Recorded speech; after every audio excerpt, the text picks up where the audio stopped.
दोस्तों, इससे पहले अध्याय में देखा है कि हमारे में जो अभिमान है उसी के वजह से अपने आप को इग्नोर करते हैं।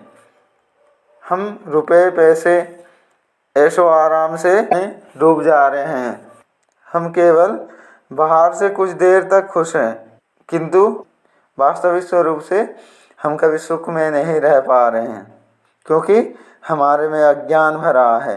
तो खुद के अंतरात्मा को जानने से यह खुशी मिलेगी। ऐसे तो केवल इच्छाएं आशाएं बढ़ती हैं, इसमें संतोष कहाँ। इसलिए हम सब खुद को जानने की चेष्टा करना चाहिए, उसी से ही हमारा कल्याण हो सकता है। इस पुस्तक के 13 अध्यायों में से यह तृतीय अध्याय का विषय है। अध्याय नंबर 3, आत्मा का बंधन तथा मुक्ति। अद्वैत वेदांत के अनुसार विश्व में केवल वही एक ही वस्तु सत्य है और वह ब्रह्म है। उसके सिवा कोई भी वस्तु को भी सत्य नहीं माना जा सकता, और यह सारा जगत को उसी ब्रह्म अर्थात परमेश्वर माया शक्ति के द्वारा निर्माण किए हैं। उसी ब्रह्म ही हमारे अंतर्हृदय में आत्मा रूप से वास करते हैं, जिसको हम सब मिलना चाहते हैं, जानना चाहते हैं। वो ही एकमात्र नित्य वस्तु हैं। उसी ईश्वर को सत्य मानकर ध्यान करेंगे तो उनके स्वरूप ही बन जाएंगे, जो सर्वदा शुद्ध होगा, नित्य होगा। यह आत्मा का शरीर बस आवरण मात्र है, जो हमसे उसको ढक देता है। जब तक हम उस आवरण को नहीं हटाएंगे, तब तक यह नहीं जान पाएंगे कि हम आत्मस्वरूप हैं। यह आत्मा सर्वदा ऐसा है, न कभी जन्म लेता है न कभी मरता है। जन्म मरण न होने से इसमें विकार भी नहीं होता है। यह चेतन स्वरूप भी है। भाई, जो उत्पन्न नहीं होता है वो नष्ट कैसे हो सकता है? वह आत्मा मुझ में, तुम में, सब में है। वो सर्वव्यापक है, विश्व के हर कण में है। क्या भारत देश, क्या दूसरे देश, क्या विश्व ब्रह्मांड, सब में, हर अणु परमाणु में वो व्याप्त है। किंतु आत्मा शरीर और मन के माध्यम से काम करती है। आत्मा अकेला कभी कुछ नहीं कर सकता, उसको एक माध्यम चाहिए, जो माध्यम मात्र बस शरीर है। वही शरीर में रहता हुआ इंद्रिय उसके सहायक उपकरण बनता है।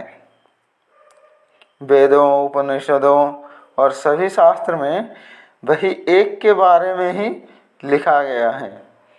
हमारे कार्य तथा सोच का मन में एक छाया रहता है, जो कि संस्कृत में संस्कार कहलाता है। उसी संस्कार के बल से ही हमारे चरित्र का निर्माण होता है। जैसी सोच वैसी ही चरित्र है। उसी संस्कारों के समष्टि वह शक्ति है जिसके द्वारा मृत्यु के बाद निर्णय होता है कि हम किस दिशा में जाएंगे।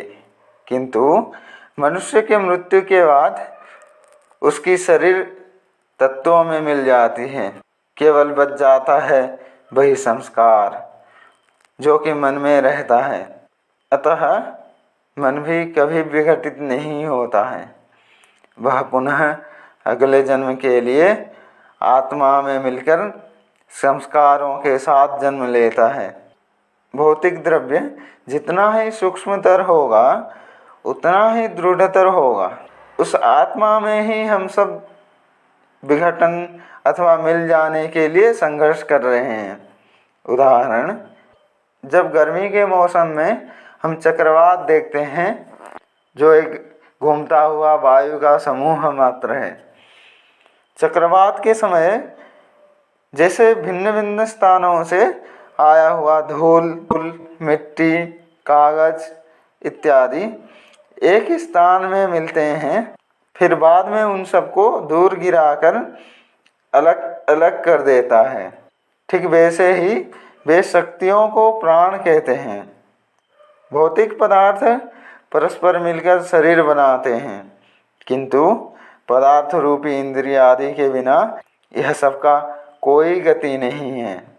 यह सब तब तक चक्र रूपी प्राण के साथ घूमते रहते हैं जब तक संस्कार रूपी शक्तियों का पूर्णतः क्षय नहीं हो जाता है। जब मन के साथ यह संस्कार पूर्णतः क्षय हो जाएगा तब हम मुक्त हो जाएंगे, अर्थात मोक्ष पाएंगे। इससे पहले हम बंधन में हैं। यही अज्ञान ही हमारा बंधन है। हम खुद को शरीर मानना, इंद्रिय मानना, यह सब अज्ञान है। यही बंधन का कारण है। हमारे आत्मा मन के चक्रवात से ढकी रहती है और सोचती है कि वह एक स्थान से दूसरे स्थान ले जाया जा सकता है। जब चक्रवात थम जाता है तब वह खुद को सर्वत्र पाता है। सब वस्तु अच्छे से ही ज्ञान हो जाता है। वो तो विभिन्न जगह को जाने में खुद समर्थ है, किंतु चक्रवात के समाप्ति पर जाना ही पड़ता है। इस तरह हम भी उस चक्रवात से मुक्ति की ओर बढ़ रहे हैं। हम हमारे जीवन में जो भी कार्य करते हैं वो हमारे आगामी जीवन कैसा होगा निर्धारण करता है, चाहे वह कार्य ठीक हो या गलत हो। हर कार्य का प्रभाव रहता है। इसलिए हमारा वर्तमान जीवन हमारे विगत जीवन का परिणाम है। अभी जो हम कर रहे हैं और जो आगे हम करेंगे वही थोड़ा सा परिवर्तन के साथ बार बार घटता रहता है। हमें जन्म और मरण रूपी दो कड़ियों से गुजरना पड़ता है, इसलिए इसे अच्छी तरह से समझना पड़ेगा।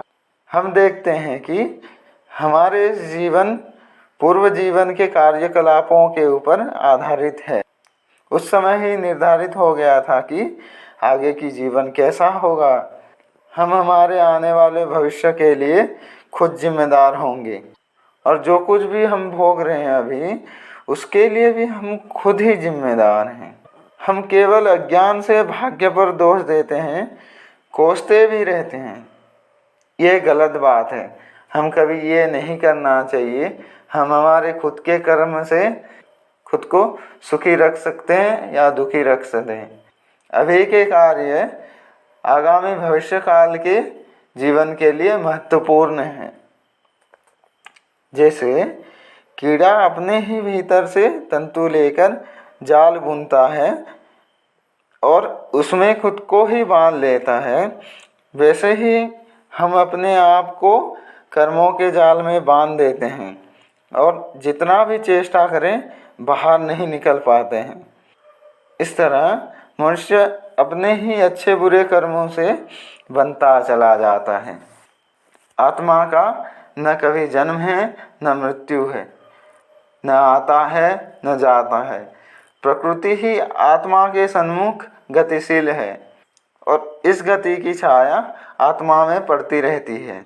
भ्रमवश आत्मा सोचती है कि मैं भी गतिशील हूँ। ऐसा सोचना ही आत्मा का बंधन है और जब तक बंधन में है वह जीव है, अज्ञानग्रस्त है। आत्मा का यह आना जाना अज्ञानवश जन्म और मरण समझना ही बंधन का कारण है और यह बंधन से ही पुनर्जन्म होता है।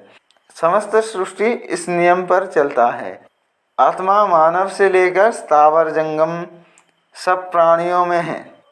यह पशु का आत्मा, यह मानव का आत्मा, ऐसा बोलना बिल्कुल बेतुका है।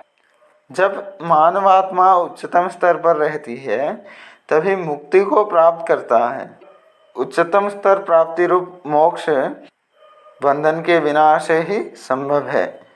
इसलिए सब मनुष्य को अपने आत्मा की प्राप्ति के लिए कर्म के बंधनों से बाहर आना पड़ेगा, जो कि केवल निष्काम कर्म से ही संभव है। जब कोई भी लोभ मोह आदि इच्छा न रहेगी, तब मनुष्य श्रेष्ठतम स्तर पर पहुंच पाएगा।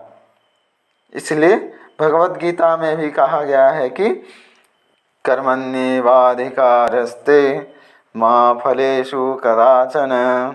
निष्काम कर्म से ही बंधन नाश होता है। इसलिए इस कर्म के द्वारा ही हम भगवान को प्राप्त कर सकते हैं।